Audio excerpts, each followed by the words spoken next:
Welcome to VC's Off the Record. This is Real Talk with Real Investors. Your host, Gayla Jennings-O'Byrne, CEO of WOCStar Capital and co-founder of the WOCStar Fund, has spent 30 years in finance. And I'm here too. I'm Victoria Bird. I'm the Chief Content Officer and Creative Director of WOCStar Media. And I've spent 30 years in media. We champion female entrepreneurs, we champion diverse teams, and we're both passionate about stories that change old narratives. We're looking to inform you, inspire you, and help you get your bag and your dreams. Hey, Victoria, welcome back for another episode of VC's Off the Record. I'm loving this like all black. You're giving me New York. New York today. You are really giving me New York. Yeah, I'm not even going to smile. Yeah. I'm just going to New York. I love it. We're friendly here. I shouldn't make fun of my people. No, we're very friendly. Yeah. We just are allergic to... I just ain't got no time. We ain't got no time. We're allergic to idiots. No. Yeah. And don't pause on the subways on the sidewalks when you walk. And you know when we used to use the phones to actually talk on the phone? Mm-hmm. Yes. I would find whenever I would be like walking through Times Square, just anywhere, if I was on the phone, I was the one they would always stop and ask directions from. And I'm like, the 50 other people that just walked past you weren't on the phone. You could have asked them. This is my face if I'm on the phone. Okay, ready? And someone is like, go ahead. I'm talking on the phone and ask me something. Hey, excuse me. Do you know where? Ooh, you give good face. Yeah, I give. You really have got to be kidding me. You give good face. And now I have earbuds. I go, like, are you? I think because I have a big smile and I'm always smiling, that maybe they feel more safe and comfortable asking me. Right. I've been thinking about this. Don't say information. Yeah. But I will help you if I'm not. Yeah. So I think it's because I smile all the time.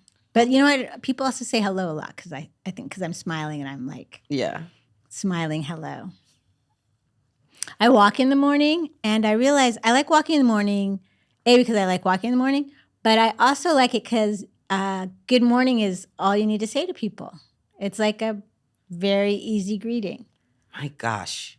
And I love walking, be like, good morning, good morning, good morning. I know I'm a nerd, but the meditation, the walking in the morning. But I love saying good morning to people. Like I literally again, I like walking. It's obviously I do it for healthy, for fitness and whatnot. Just getting some exercise. But yeah, I really enjoy when I see people and I can say good morning to people. But if I walk in the evening, one would be like, good evening. Like, that's just weird. I come alive. No one's doing that. I don't know who's doing that. I'm like, hey, at night. Hey. No, I'm joking. I'm not walking. If I'm walking, I'm going somewhere. And then I'm usually on the phone talking to whatever said person has called me and I haven't called them back. No, I live by 2 beautiful parks. I have lots of places to walk. And New York's very walkable. It's the best part of the city. Yeah. When I lived in LA briefly, I walked to the supermarket. They looked at me like I was insane. No, they're probably like, why wouldn't you take your car? But it doesn't make sense. But it does to the rest of LA. Okay, so we're going to meet a really fascinating guy. Yeah. Sergio Marrero. He is this humble change maker. I love that. Yeah, he's a humble change maker with a checkbook, a heart, and a lot of wisdom. It's really beautiful to see. I bet you he won't mention that he went to Harvard Business School, that he went to the Harvard Kennedy School of Government. Okay. I love that. Like he worked at Pepsi, Teach for America. Like he ran this innovation fund at the University of Chicago. Right. He's so humble. I bet you. And it's okay if you want to mention you went to Harvard. It's okay. It's okay. But there's something about that kind of person that doesn't. Yeah. Humble, fabulous person. Yeah. All right. I can't wait to hear. Yeah. Good stuff for coming. Okay. This episode of VC's Off the Record is brought to you by WOCStar Ghetto Film School Entrepreneurial Academy. Hey, Sergio. Thank you so much for being on this episode of VC's Off the Record. Thank you for having me. Absolutely. I mean, you are also an amazing member of the New York City's Venture Access Alliance, and now you're here in the studio with me. So thank you. Yeah, thank you. Thank you so much. I would love to start a little bit of your origin story, where you grew up, Are you an only child, middle child? Are you the baby? I'm actually the oldest of three, two younger sisters. Yeah, and I grew up in Jersey, was in and out of New York because I have family that grew up in 125th and Broadway. Yeah. Like up in Harlem, and I spent a lot of time there. It's very different than it used to be, but yeah. So Jersey kid, Uh-huh. Yep. and then how did you get to where you are now? Walk us through that a little bit. Yeah. Did you go away for college? Or I you've went always to been in the Northeastern tri-state? University in Boston. So I grew up in Jersey, went to Boston. I actually engineering background, industrial engineering. I was always a tinkerer growing up and loved math. And somebody said, you should be an engineer. I said, sure. So went to school, did engineering, ended up building a lot of things. But I didn't really, I did entrepreneurial things from, used to DJ in high school, went from DJing like Sweet 16s to weddings. And my dad's a Latin percussionist. So that was, he played and I would DJ we did weddings. So a lot of people don't know that. That's something I love that. I love that. I was going to ask if you scratch. But if you were accompanied by a Latin percussionist, you that's right. Yeah, it was more about the vibe and keeping everybody on the dance floor for sure. But do you think you could do it again? If the occasion arose. Yeah, definitely. I what is it? Got married a few years ago now, and I pretty much told the DJ what to do. They were great, but I said, just play these songs during this time. I love it. All right. We might have to have a Venture Access Alliance party. Party, yeah. There are people that are more current than I, but it was fun. It was fun. We like the old school. Like it. Okay, as it relates to venture. That's very entrepreneurial, DJing. Yeah, DJing. That was my first entrepreneurial endeavors. But it wasn't until actually I went into grad school. Went to college and afterwards ended up working in consulting. When I left, I said, I don't want anything to do with corporate anymore. I want to start my own thing and use grad school as the shift. I ended up focusing on ed tech, education tech company. Wow. And funny enough, I ended up being a founder working out of the space Blue Ridge Labs that I now run. Wow. So, this is like a full loop. Yeah, full loop for me. But that was more than 10 years ago now. But worked on that startup ed tech. From after that startup, ended up working in impact investing, venture capital, and I always had my gravity was focused on impact, and ended up first doing founder training, and someone said, can you do investor training, like based on the founder training you created? And I said, yeah, I think so. And I became an investor accidentally. Like I, kind of took it apart and created a curriculum.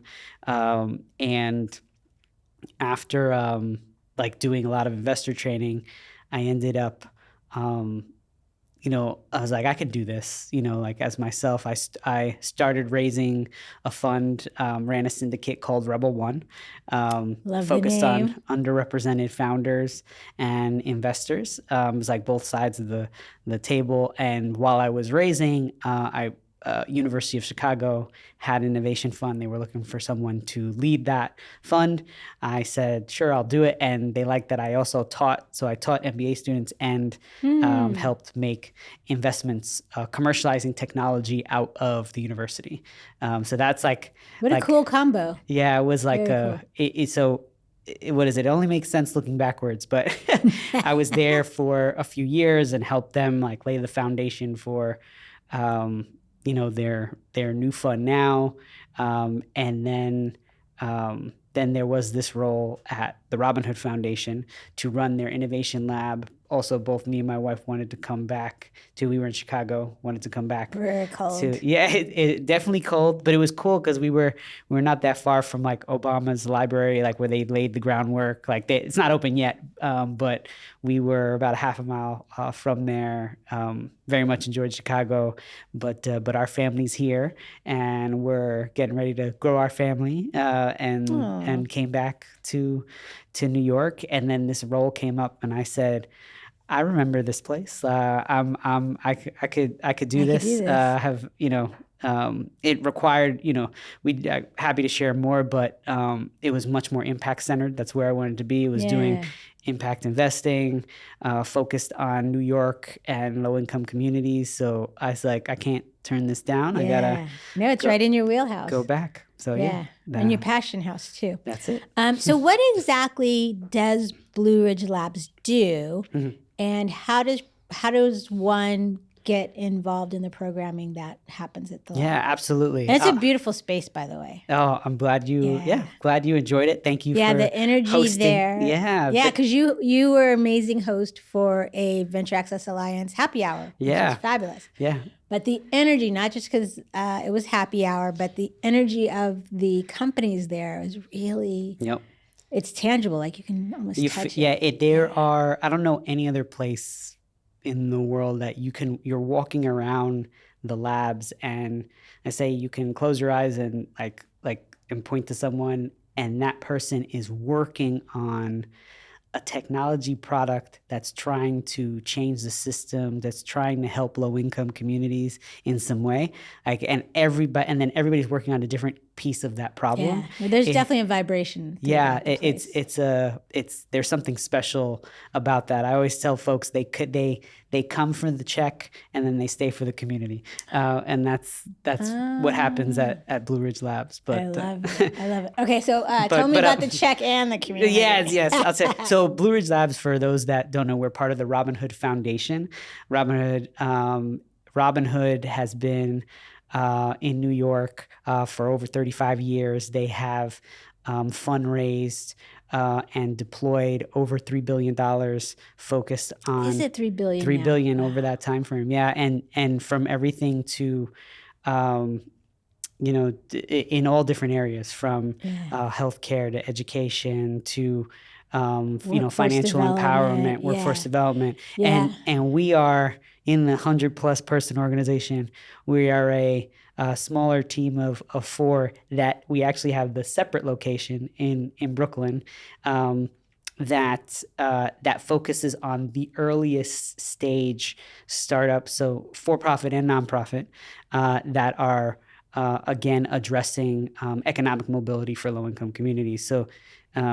And that's what we're a venture studio, we call it, because we help people launch, and impact investor because we have an accelerator, and we also do follow-on funding into those. So depending on the program, some people are getting grants as individuals working.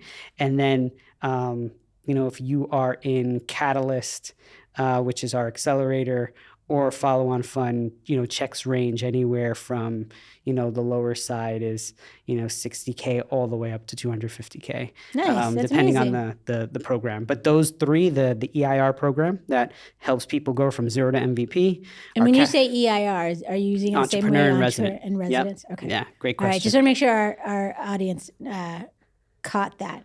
Yes. We're a acronym-free space. Okay. Well, I'll share. Yeah. Entrepreneur in Residence. Yeah. Entrepreneur in Resident program is the first, the beginning of the journey, helping people go from 0 to the first version of a product, the minimum viable product. And then there's the Catalyst program, the accelerator, similar to Techstars, Y Combinator, and alike, that over a 4-month period, 4+ month, we're helping people get ready to scale.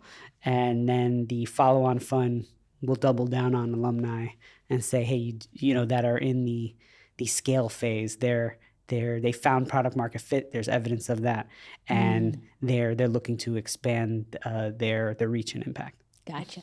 How many people are you touching through this program? Oh man, that's it.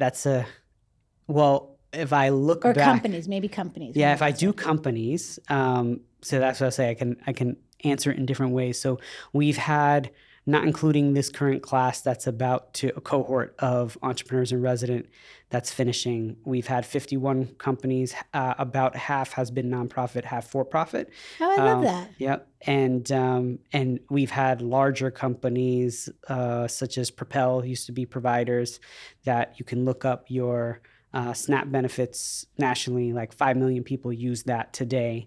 I think 98% of the state's traffic across different states uses that to check their balances. So that's where we're innovating to meet the needs of low-income communities, but that where government may not be doing it, or other organizations, but where technology can play a key part. Yeah. And it's fintech. I mean, you're innovating a system. Yep, absolutely. That's amazing.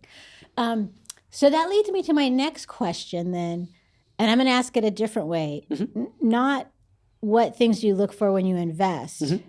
but what things give you pause and sometimes maybe keep you from investing? Good question. Instead of the do's, what are the don'ts? What are the don'ts that our audience should know about? Yeah, I think the first thing for us, because we're fairly unique, is it has to be a strategic fit. We ask ourselves, is it clear it's impacting low-income communities? That's a requirement for us because we're part of a public charity. So that's a unique. No, you're mission-driven for sure. Yeah, and the other part, because it can be for-profit or nonprofit, although what we're seeing more recently is that the more innovative companies, the larger percentage of them happen to be for-profit, but it doesn't mean that. It could be either. But really, since they're at the earliest stage, or really, I've heard this before, but we really do. It's like you're betting on people. You're really getting to know the founder, understanding why they care about this. Are they? So that's in understanding the founder, the pieces of what we're looking for are people that are actively, they have some evidence that they really care about, they're mission driven as well, and they're mission aligned, so values aligned. They can take the feedback, right, and they can incorporate it, and that we can actually work together. We can add value for them, and I think that's another piece. And then the other, there's a number of other things, but one thing that we look for, which may be out of their control, is, their ability for the resource magnet, right? Like, can we? Is it something that that we're seeing signal in the market, like that others can get around the table and back this? Because it takes more than just our check to make. Absolutely. To make and our assistance and our resources to help it move forward. Yeah, absolutely. So with all of that, are there pet peeves or advice that people should stay away from? Yeah, I mean, everybody's different. I'll go first. If you no, if you need I was help. Gonna say everybody has their different pet peeve. I think for me, I ask, some people like to be sold to or swooned. I like, my pet peeve, if I ask a question a third time, like I'm like is answering the question. Don't sell me. Like I'm trying to understand where. I tell like every entrepreneur, I'm like, I'm trying to understand where you are to see how I can help at the end of the day, even if we don't write a check. Like just whether it's connecting you to someone else, like, or you might not be a fit for us, but you may be a fit for someone that we're really connected to. That's right. But I can't. But that's the first thing is just answering the question, be real. I'm a little bit more. I'm a little unconventional in that sense. I think some investors, they may shake your hand and go, "It's very nice to meet you," when they mean, "I'm not really interested, but I'll see you later." And I'm more of like, "Cool, you might not be a fit." Like I'm very direct, but like, let me think about who I can connect you to. Sometimes I do it on the spot, but I tell folks I can't help you if you don't show me where you are. Yeah, you know what? I love that you said that, because I think about this, particularly for our demographic of diverse founders. And I think culturally we've been raised to give 110%. Mm-hmm. Right? Like we don't have the luxury of being average. Yep. We don't get to fail a lot of times because we don't have money to, fund our failures. Right? So we're always, we've got to be perfect, 110%, right? All this sort of stuff that, first generation, new immigrants, underrepresented communities. And so sometimes I think it plays into, for entrepreneurs, how it shows up is that selling. Absolutely. And not wanting to sort of show some of the bumps and hairy bits or, and so I find sometimes I'm sort of unpacking, being like, listen, don't paint me a pretty picture, just paint a picture of what's going on. Absolutely. And I think that's kind of what you're talking about. So I hope for those listening, like, just have real conversations with us. Don't sell us. Because as the people we are, we do have a pretty good bullshit meter. Yeah. You and I. So I think when we feel like we can't get through it, we're like, all right, I'm going to spend my time somewhere else. So I think that's that might be, really, and I have to check advice. Myself too. I'm like, all right, they might be a great founder. That selling skill is great. It's a great skill to have. But just the ability to shift to go, oh, okay, cool. Let's get into actually, this is where we really are. This is the real challenges. This is where I really need help. Actually, I don't know. That's, and that's fine. And I don't know is an okay answer, exactly. Right? Like, I'm going to figure it out, or I would love your help to figure it out, or I'll get back to you, right? Like, I don't know is not a bad answer when you don't know. Yeah, and I think when I was a founder, it was one of my things, just being really hesitant to ask for help. I think my initial level of self-awareness was definitely low, right? Yeah. Figuring out, saying, hey, like, these are my mistakes. And I think that's another aspect of, you asked what to look for, is looking for a founder that when they get the feedback, which is hard to think about it different, like separate from themselves. Being like, hey, this is feedback on the venture or where we are. This is not a critique of me personally. That's right. But it's hard. Being a founder is tough. It's you're wearing a million hats. It's inherently personal, and that's your baby. Right? Yeah, it's your baby. Yeah, right. You've given birth to this idea, this company, this product. You also said something else that was really interesting, which is, and I love that you do this, is you're giving honest feedback in real time, and that doesn't happen enough. Yeah. I think particularly for women, diverse founders, because no one wants to be the asshole, right? Like, yeah. Right? Like, a bro might say to a bro, dude, that's crap. Like, you need to change it this way, right? No one's necessarily, in so many words, being like, Gayla, that's a horrible idea. Yeah. You should do X, Y, Z, right? Because they don't want to, like, come off like a jerk. But we need that. We need truthful, constructive criticism. And so the part of even when I started WOCStar was, I was like, I want to change the experience so that, like, women and diverse founders aren't, like, blowing through their savings and all their relationships and their human and personal capital for what, if someone had just told them 6 months ago that was kind of a shitty idea, or just tweak it, they would have gone in a totally different direction, wouldn't have blown through all that money and capital and all that good stuff. Yeah, it's so I love that you do that. Yeah, no, I appreciate that. And I have, being transparent, it's like oscillated on, and been more truthful. And then you have to figure out, like, where are you creating the space for that? Do people know you for that? Have you built, at least trust or what is it? People know that is how you operate, so people come ready for that. We started when we first started the fund, I was like, we're going to do a 3+3- that we will give back to the founders. I was like, because we don't get the feedback enough, right? We get like, hey, that's great, stay in touch, and you should meet Bob. Fuck Bob, he's not going to do a deal. Yeah. And Bob ain't written a check in ages. Why you introduce me to Bob? Yep. Right, but you feel like you've passed him on, you did something good, right? So I was like, we're not going to perpetuate that sort of pat on the back and pass them along kind of a thing. And so we started the 3+3-. And I remember one of the early people we gave it to was a guy, and he was like so thankful. And then we gave it to this woman founder that we had, started due diligencing. And same thing, they were like, wow, you didn't invest in me, but you did invest in me because you took the time to give me 3 pluses and 3 minuses. And you told me why you said no. Got it. And I thought, wow, that's impact in itself. Like, we're doing what we set out to do. Yeah. What are some of the reasons you say no? Like, what are some reasons why someone doesn't get into your program? Oh, man. I think one is just going through the due diligence process together. It's us learning about each other, and it might be, beyond like fit, as I mentioned before.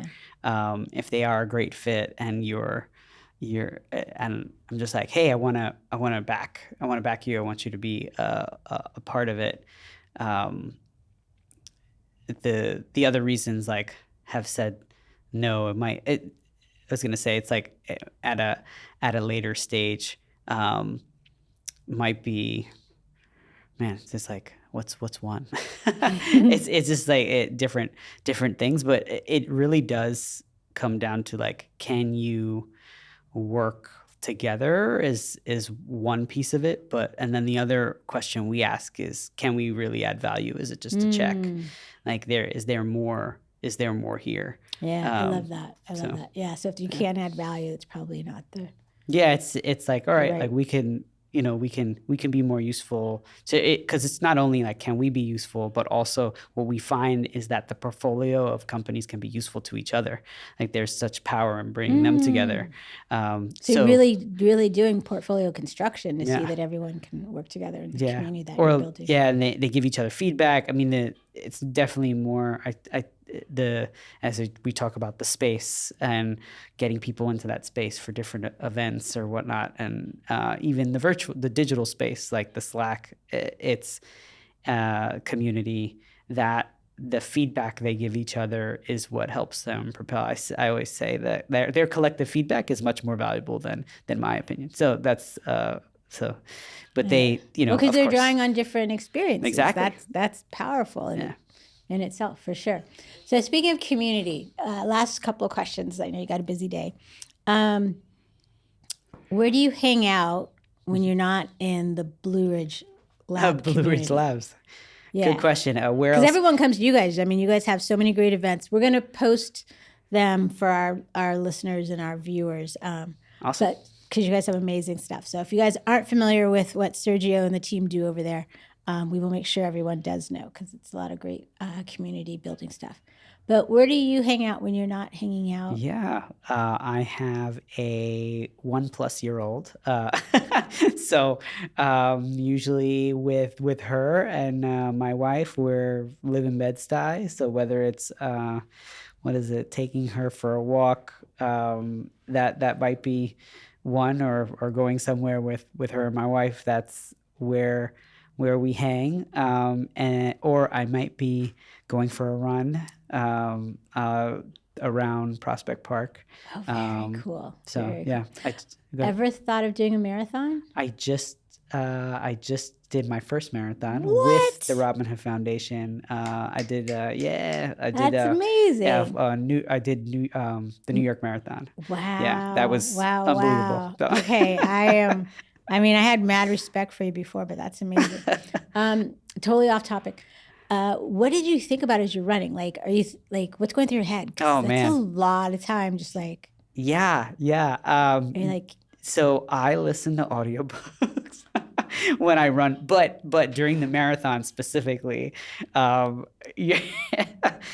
don't think I'd be able to run that long without listening to audiobooks. I think I might go crazy because in the beginning I listened to playlists, but then it's so you're running for such a long time, I can't listen to the same songs, or I need songs like without words. I have a bunch of like instrumentals or something like that. But if I'm doing that, I'll listen to an audiobook and wow. just Interesting. Just jam out. Anyway. Wow. Okay. Audiobooks while doing a marathon. I mean, that is like the height of multitasking. You realize that like that's performing at the highest level. Oh my God. But I would say not. I mean, I do that while I'm training.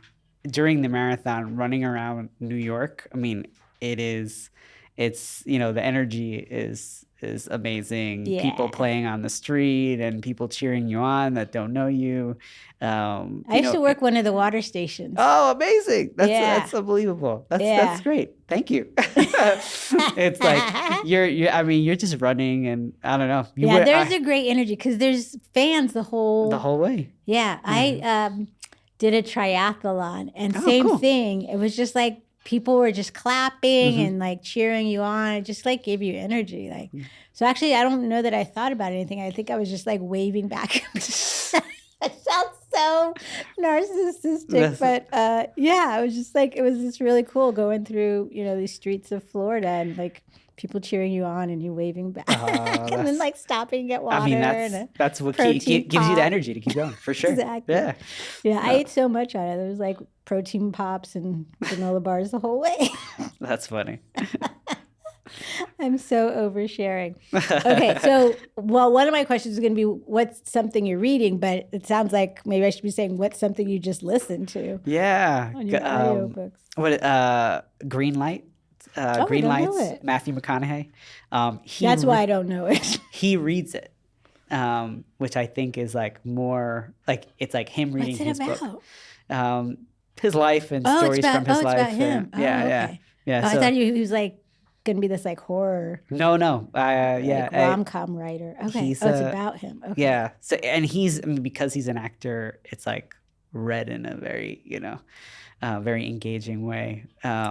So cool. That was if you're looking for another.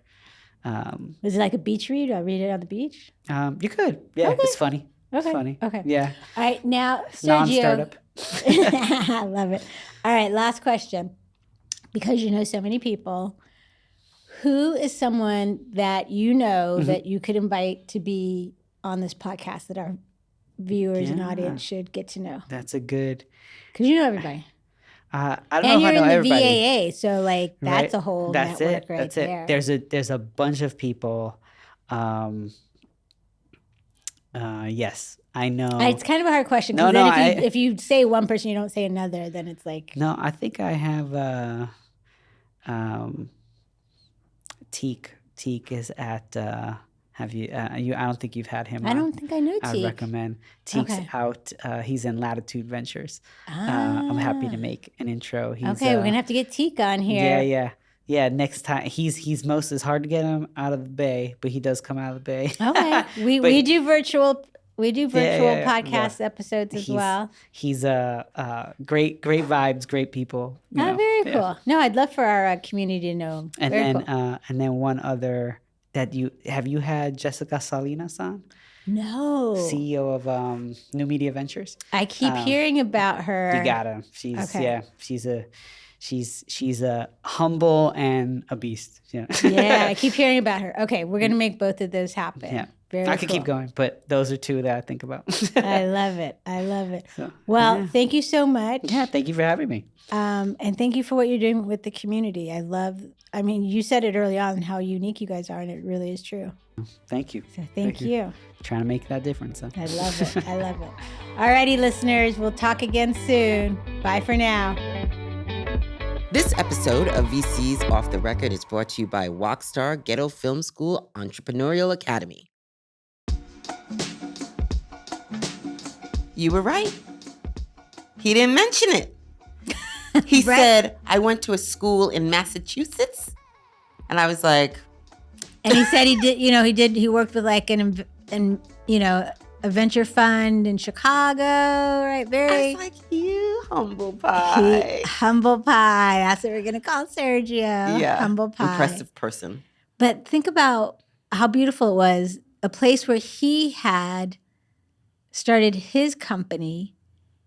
Now, 10 years later, he's back helping tens and tens of entrepreneurs with their company. It's like this beautiful full circle moment. Yeah. And I've been to their offices, and it's true. There's just this like energy, this vibe of people just all kind of working on some good shit. It's hard to put into words. And the concept, when I see impact investing, is there a specific definition for that, or is that just a concept of a type of investor? There probably is a definition, which I will probably get wrong. But when I think of impact investors, they're people that are investing not solely for the economic benefit and returns, as traditional investors do, but they're also looking for impact, be it environmental, be it in terms of social, be it in terms of equality, equity, diversity, inclusion. They're looking for how it impacts communities. So they're looking for what's that social layer in the business plan, in the investments that I'm making. Now, there's probably a formal definition that I don't know. But that, I think, is a good working definition that people have.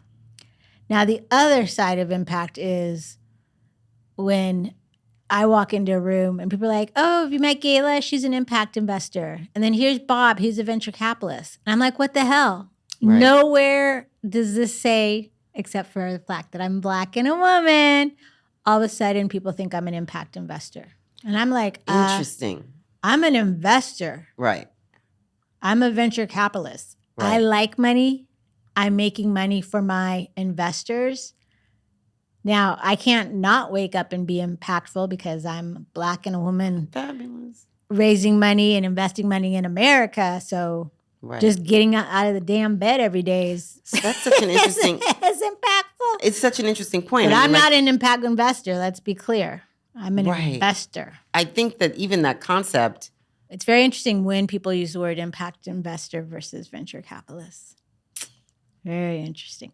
But so two little nuggets from a conversation with Sergio is the programs that they have, they're really following entrepreneurs along their journey, right? Starting with like the entrepreneur in residence, right? All the way through. And so I love that they have programs that follow you along the entrepreneurial journey.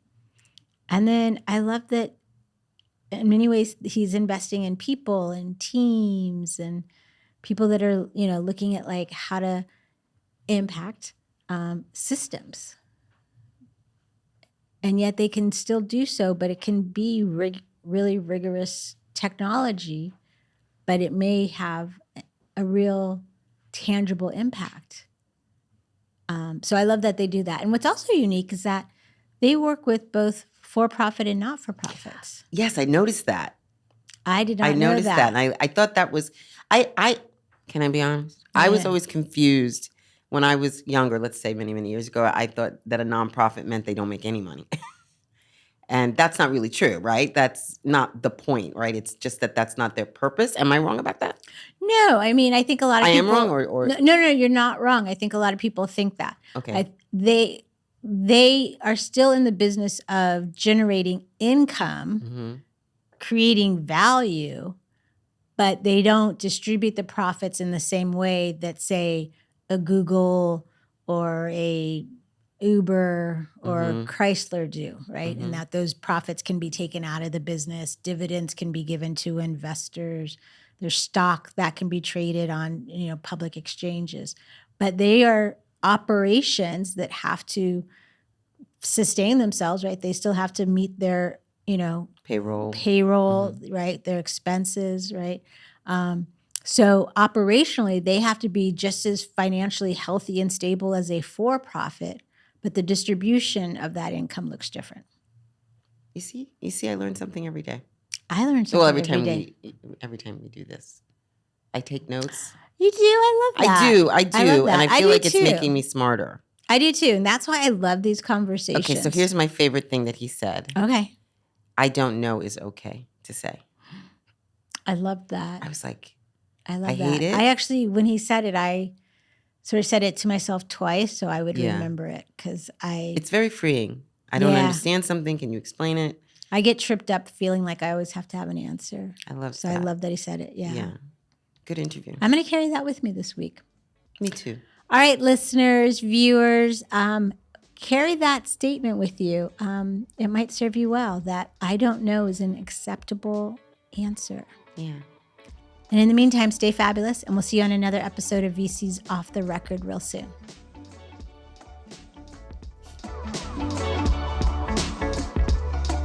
Thanks for hanging with us. This podcast was produced by WOCStar Media in New York City at the Podstream Studios. Be sure to follow VC's Off the Record on Apple and Spotify. We're also on Sheconomy, the State of Women podcast platform. Please consider giving us a good review or share it with someone. Let us know what you want us to talk about on our socials and our YouTube channel. You can find us at WOCStar.com for all the information.